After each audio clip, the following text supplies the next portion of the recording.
right, well, today I thought I would talk about some indie authors who are also happen to be booktubers, some booktubers that I follow. This is Indie Author August, an event started by Kevin Toll at Kevin Toll Reads, and many people are taking part in this, including Nicole at Nicole's Bookish Nook, and who's an independent author herself, and Steve at Heroic Book Adventures. And I thought, well, it's August, and I've been meaning to get to some of these YouTubers' books, YouTubers that I follow. I wanted to check some of their writings out. And so I decided to do that, just that.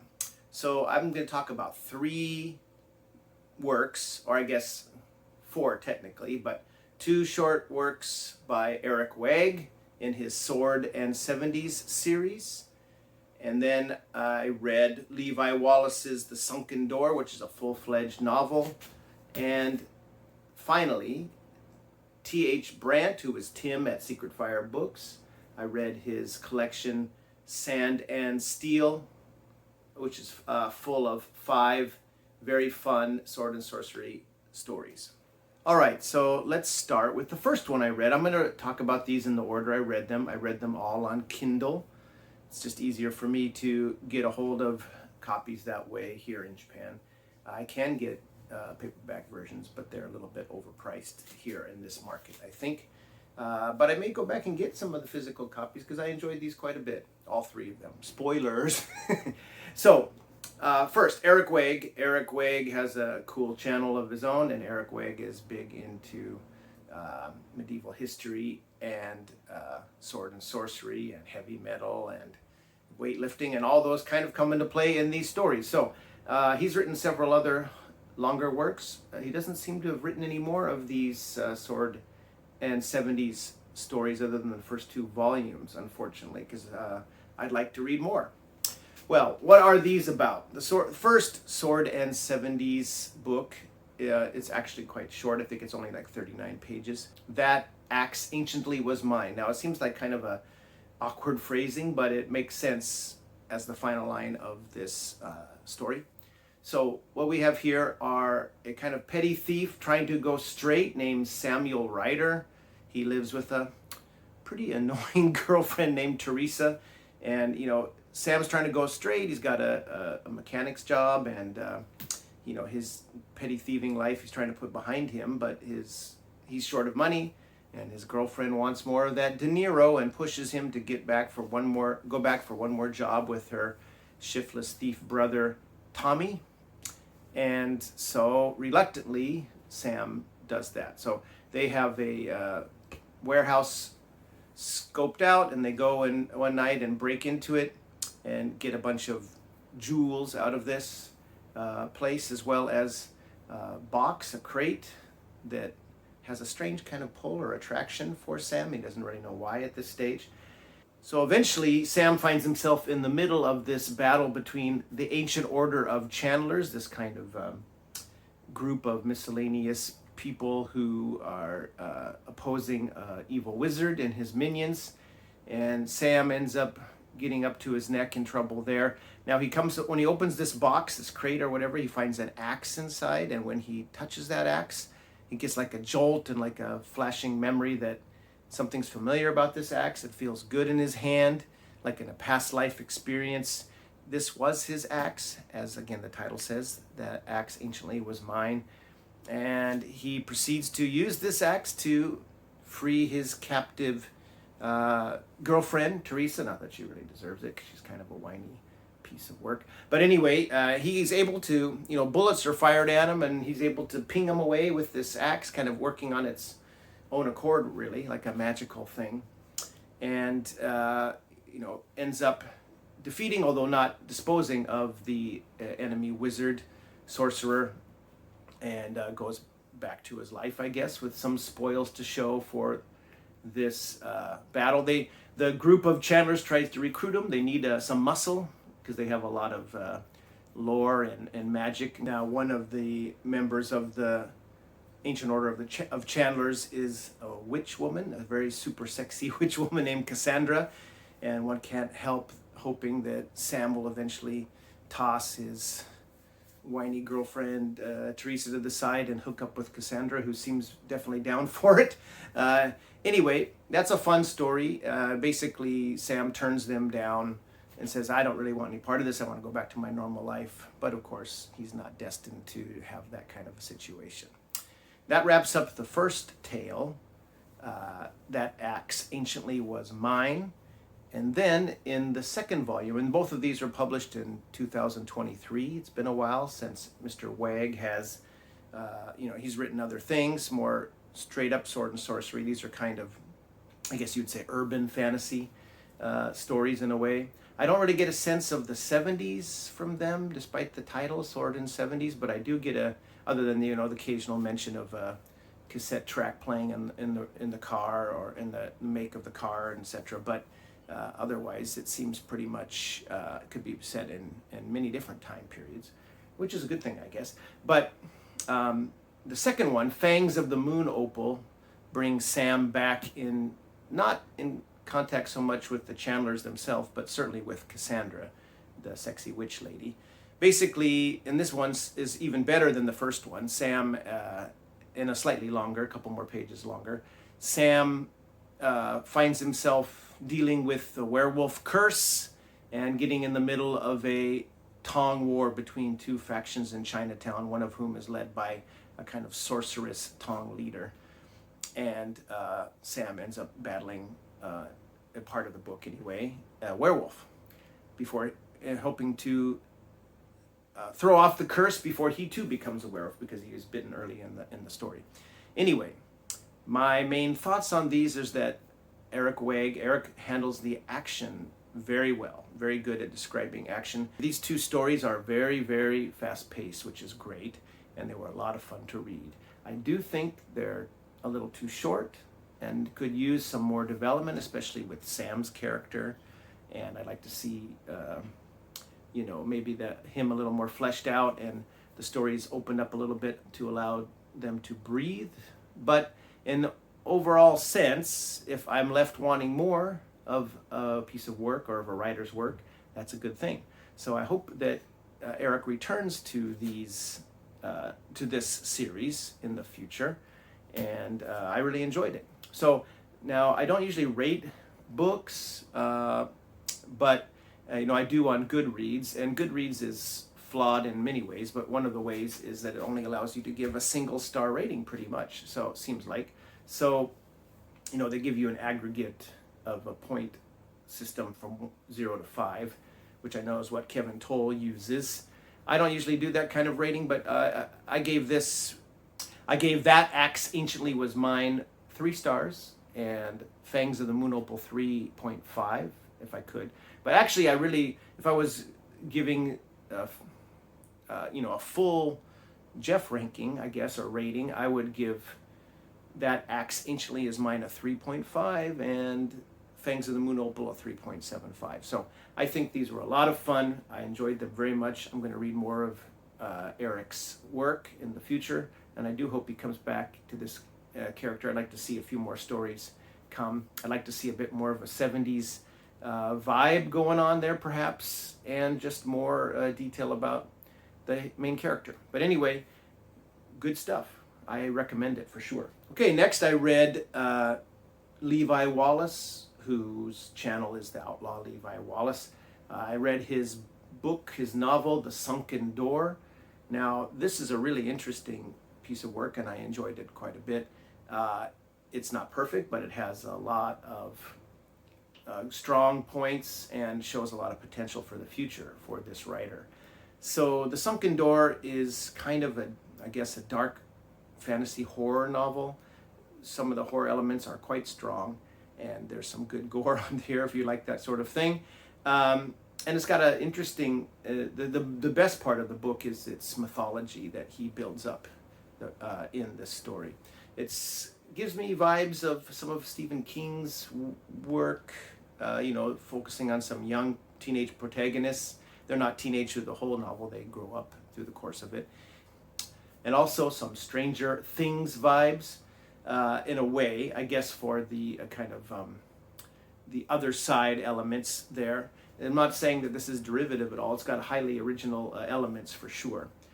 This is basically the story of a young man named Rip, who, in an interesting touch that doesn't really pay off particularly, but he can see colors on everything around him, has a color. That's kind of an interesting touch.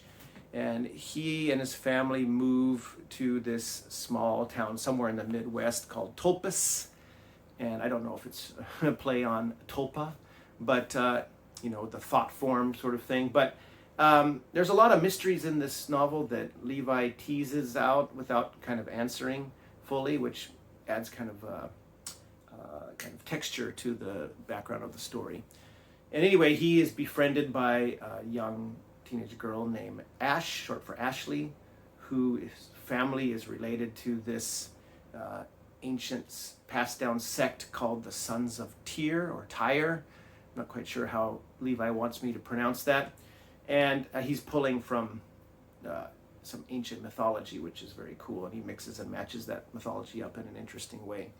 And these Sons of Tyr have sworn enmity against this evil snake god, this serpent, and then as we're going along, we see the snake god in action. So on the other element of the story is a young nurse named Maria, who goes on a date with the third date, where she's going to get some, I guess, with this handsome man who turns out to be a complete freak, nut, psycho killer, acolyte of this snake god, which could be Quetzalcoatl or many other serpent myths from the past, different mythologies.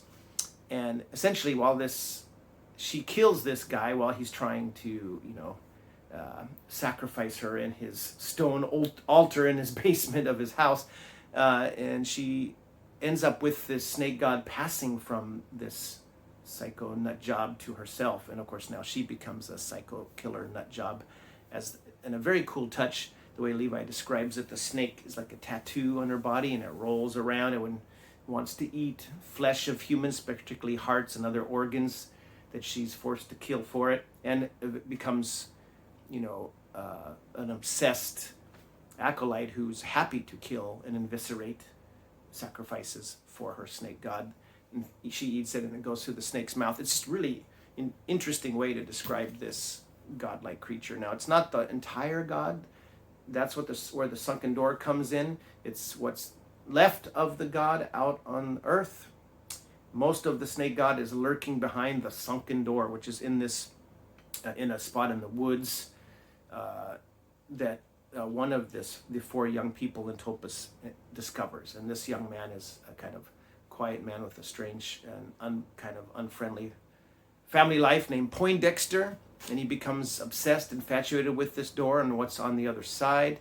And his friend, this kind of juvie delinquent Gonzo, is only one who's on the secret at the beginning of this door and is worried about it. He has definitely bad feeling about this door, and is threatening to go tell Rip and Ashley, who he has a crush on, Ashley, and dislikes Rip immediately because Ashley obviously is attracted to Rip and only sees Gonzo as a friend. Anyway, he's threatening to go talk about this door to the other two, and Poindexter says, just give me time, just give me a little time, and then Poindexter disappears into the door.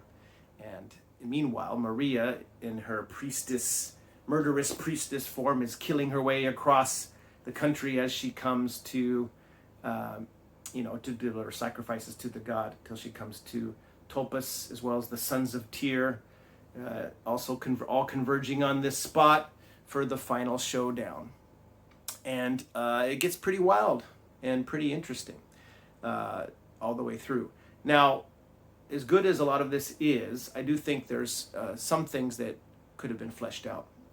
There's lots and lots of really cool stuff going on. It really read like a fully developed novel, which I appreciated. And I would definitely read more by Levi. I think to make this notch up to the higher tier, Levi would have really needed to flesh out these kids' characters a little more. For example, Rip, who starts off seeming like he's going to be the main character, and he is an important character, but he has almost no real personality, really. Ashley has got some psychic and powers that she can use, and which come into play especially at the climax when they're battling this serpent god and trying to free their friend Poindexter from the other side of the door. And lots of cool timey-wimey and surreal stuff going on there. Ashley is a little bit more fleshed out. So is Gonzo a little bit. Poindexter is just kind of more of a, I guess, an instigating element in the plot. Anyway, without wanting to go into too much detail, other than to say lots and lots of cool touches. I do think that if he had spent some time really making these kid protagonists or young adult protagonists come alive more as separate people.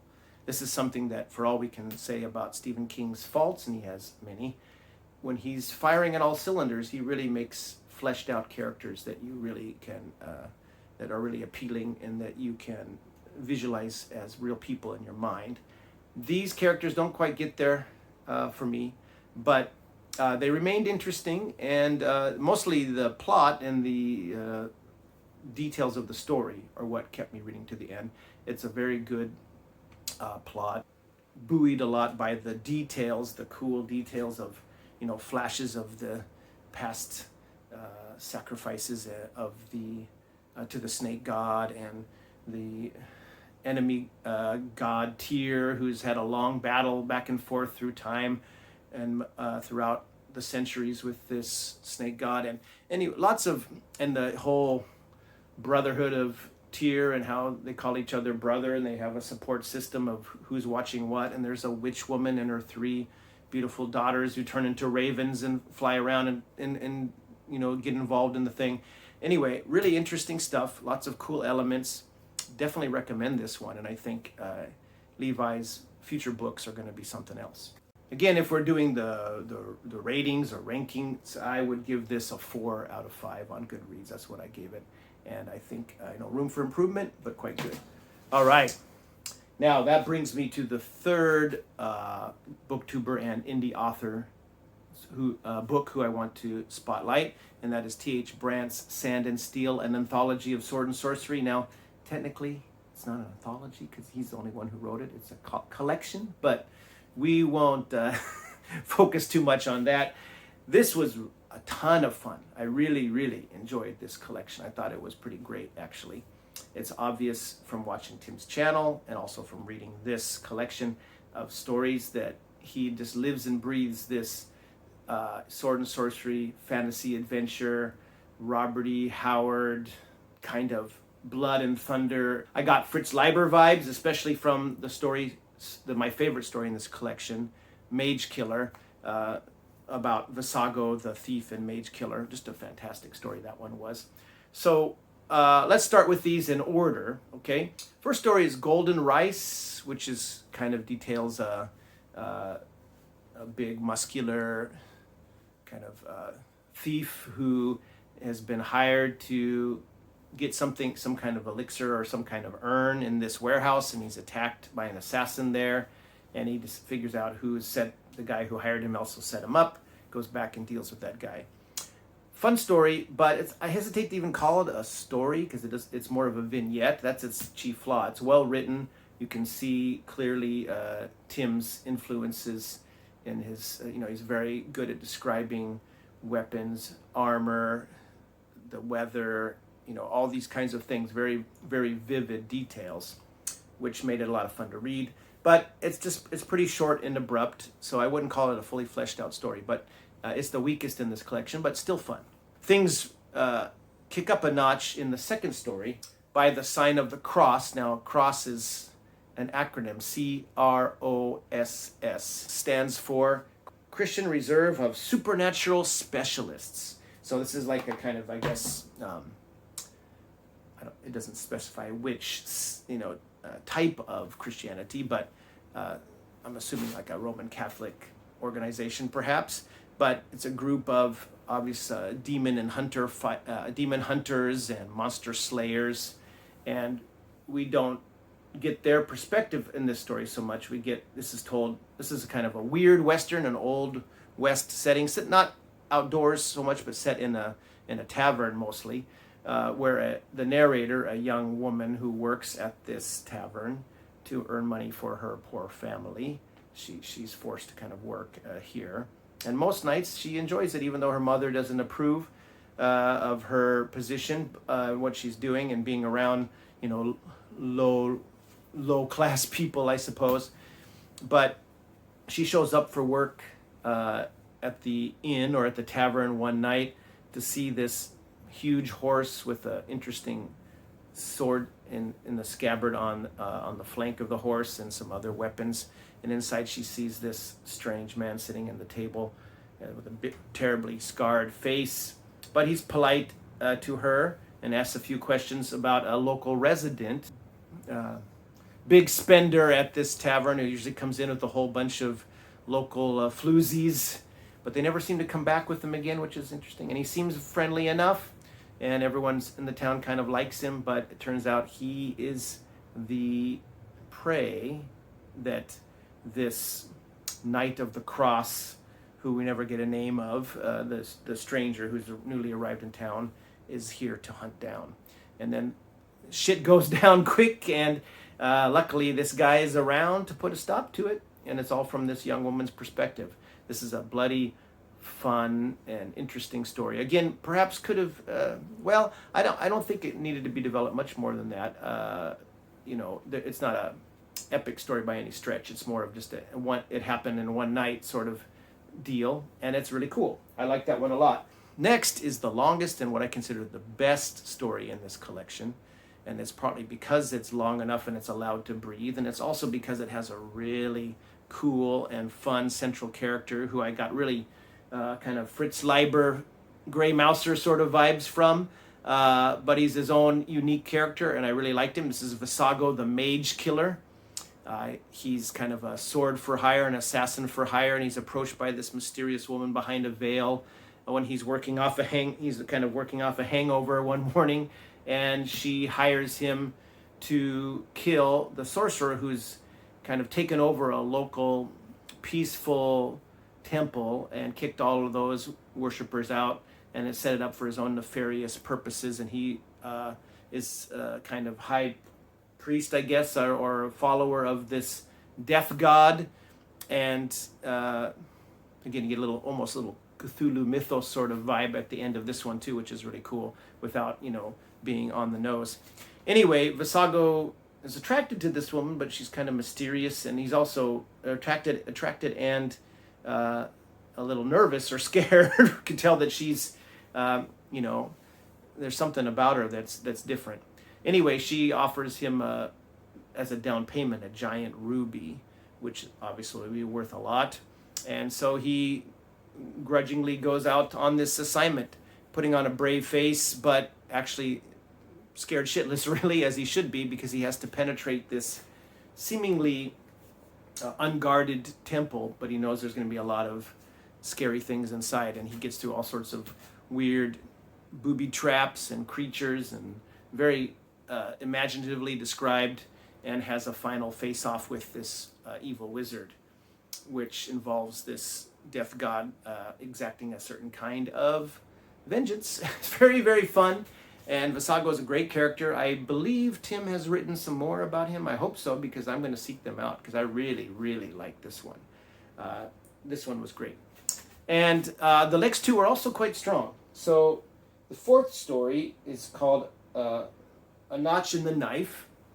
And I'm not going to talk much about this one. Basically, a young boy named Will has lost his father's sword. His father died in the Crusades, and the one thing that the boy still has in possession of his father to remember him by is this great jeweled sword. And somehow he lost it in the woods, and this cackling old witch lady has retrieved it and brought it into her cave, which is filled with other treasures, and she has a couple of wolves as her familiars, and Will creeps into this cave to try to get the sword back. And I'm not going to spoil it all, but this one has a really cool final reveal that I did not see coming. Very, very nice story. I enjoyed that one. And the last one, Silver Wings. This was a cool one too. This apparently features, from reading the kind of author bio about Tim T.H. Brandt at the end of this collection, he makes a mention of one of his earlier stories starring one of the characters, Silo the Uzari mercenary and thief warrior. He's a very cool character, and he's one of the main ones in this story, which very evocatively depicts this kind of imaginary desert tribe that lives out in this area. Basically, it's a coming of age story, or a rite of passage story. The chieftain's son is due to go out the next morning. They're having a big feast beforehand. The son is supposed to go and kill one of these kind of desert dragons, which shows his becoming a man. And he's a thin little guy, and he's pretty nervous about what he's supposed to do, and he's nervous, worried about living up to his father's high expectations for him, because part of the ritual is, if you're a chief's son, there's 3 kinds of trophies you take when you hunt and kill one of these desert dragons, which are really interestingly described, by the way. And one is the easiest is to take its eye. It has a few vulnerable spots. The other is to take its tail, spiked tail. But the chief prize is one of its 6 silvery wings, kind of described like a dragonfly's wings. And the rest, it's kind of a wormy, dragony sort of creature. Anyhow, at this feast is this big, buff, black mercenary dude, Silo the Uzari, and he was apparently, trained to be a thief by the young boy's father, the chieftain, and since has joined the mercenary as a mercenary and warrior, and he decides he's going to stick around and maybe help this boy out to help claim his manhood prize. And what happens after that, when they go on the hunt for one of these creatures, it becomes a pretty wild. A couple of things happen that nobody was quite expecting, and it comes to a very fun conclusion with a nice little wry final note at the end. So all these stories, I would say, are none of them are grim endings. They have grim elements through them, but they all have, I would hesitate to I don't want to spoil anything, but they're all kind of upbeat, positive, old school pulp adventure done to a high level. So the only kind of criticism I would level at Tim, and it's one that I'm sure he is working on and improving as he goes, is that a few of the stories could use more fleshing out, maybe a little too short and abrupt. But overall, I was very impressed with this, and I would give this one probably a 4.5 out of 5, or at least a 4.25 if I was giving it a number rating. It was a lot of fun. It's a little, it's a short volume. I think it's only about 107 pages for these 5 stories, but I just, I consumed them like a bag of chips. They were great. And if you like this kind of sword and sorcery things, I highly recommend this one. All 3 of these writers doing really good work, especially someone like Tim, and who's such a young guy, and Levi as well. They're just going to get better and better as they go. And I look forward to reading more work from them in the future. So that's my take on these 3 booktubers / authors for Indie Author August. And I hope it's inspired some of you to check out some of these works. So I hope to we still have some time in August. I'm currently trying to get to a couple other booktubers that I follow who have work that they produced, written work, including Samuel Plank from Captain Samuel Sigils has just like this past week or so, or the last couple of weeks, gotten published his first book, the Book of Deogenesis. What I've seen so far, it looks very interesting, with a really well thought out science fictional world. Until the next time then, guys, I will see you again.